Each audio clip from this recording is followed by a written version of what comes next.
आज याद करता हूँ तो ऐसा लगता है कि पेरिस में जितनी भी वेश्याओं से मिला था, मोनी ही पहली थी जिसने पैसे लेकर शरीर देने के बावजूद मुझे कहीं कोई भी मशीनी प्रक्रिया की ऊब न होने दी थी। उसके चुंबनों में न तो दोहराए जाने की ऊब थी और न ही किराए की रकम जल्दी से जल्दी भुगता देने की अनमनी हड़बड़ाहट। बरसों बाद मैं उसकी बाहों में अच्छी तरह तैर कर किसी बेदिंग टब में घुलती हुई खुशबुओं की तरह आहिस्ता आहिस्ता पिघलता गया। उठने के बाद जब वह तेजी से कपड़े पहनकर बाहर चलने के लिए तैयार होने लगी तो मैंने दोबारा मिलने का प्रस्ताव रखा। इस बार मैं उससे सारी रात का समय लेना चाहता था। सारी रात मेरे साथ रहने की बात सुनकर वह सहम सी गई। उसका सहम जाना मुझे भला प्रतीत हुआ। मुझे लगा जैसे वेश्या होते हुए भी वह अभी बच्ची है और पैसे लेकर शरीर बेचने के बावजूद अभी तक अजनबी मर्दों से उसी तरह डरती है जैसे घर वालों की चोरी छुपे से सिनेमा जाने वाली लड़कियां अपने आसपास बैठे पुरुषों के अंधेरे में छू जाने के भय से डरती हैं। वे रोशनी में उनके साथ काफ़ी पीने से साफ इनकार कर देती हैं। मैं उसे काफ़ी देर तक समझता रहा कि मेरे साथ पूरी रात बिताने में उसका कोई नुकसान न होगा। मेरे कई बार प्रस्ताव के बाद उसने कहा था, मैं आज तक कभी किसी मर्द के साथ पूरी रात अकेली नहीं रही। पूरी रात क्या करोगे? उसने बचपना भरा प्रश्न छोड़ा था। फिर वह रात को 10 बजे नुक्कड़ वाले कैफे पर मिलने के लिए राजी हो गई थी।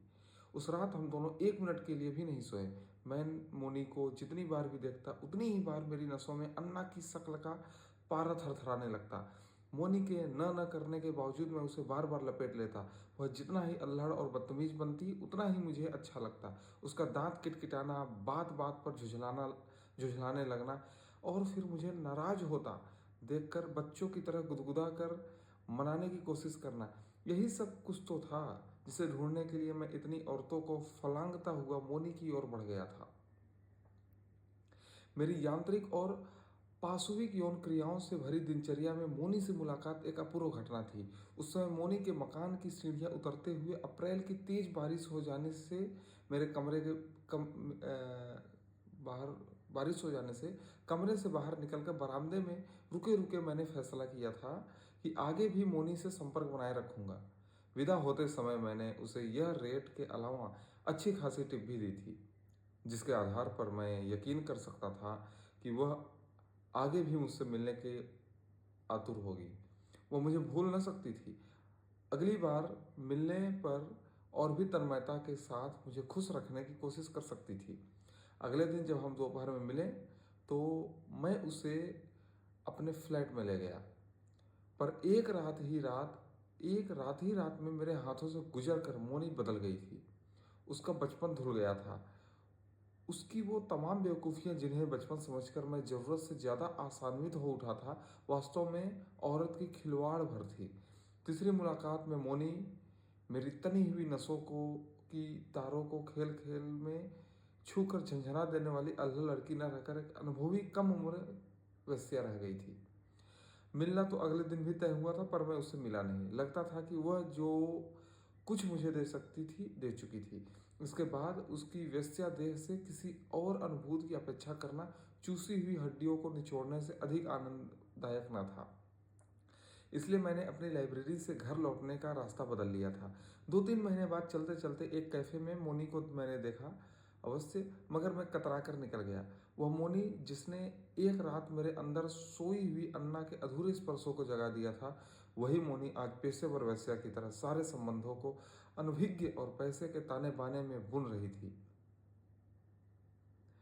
दोनों में जमीन आसमान का अंतर था। मोनी एक वेश्या थी जो धन के लोभ में हर नाटक करने के लिए तैयार रहती थी। वह शरीर बेचती थी, अदाएं बेचती थी, अल्हड़पन बेचती थी, लेकिन अन्ना कुछ बेचती नहीं थी। वो तो प्रकृति का उपहार बांटती थी। वह नाटक नहीं करती थी।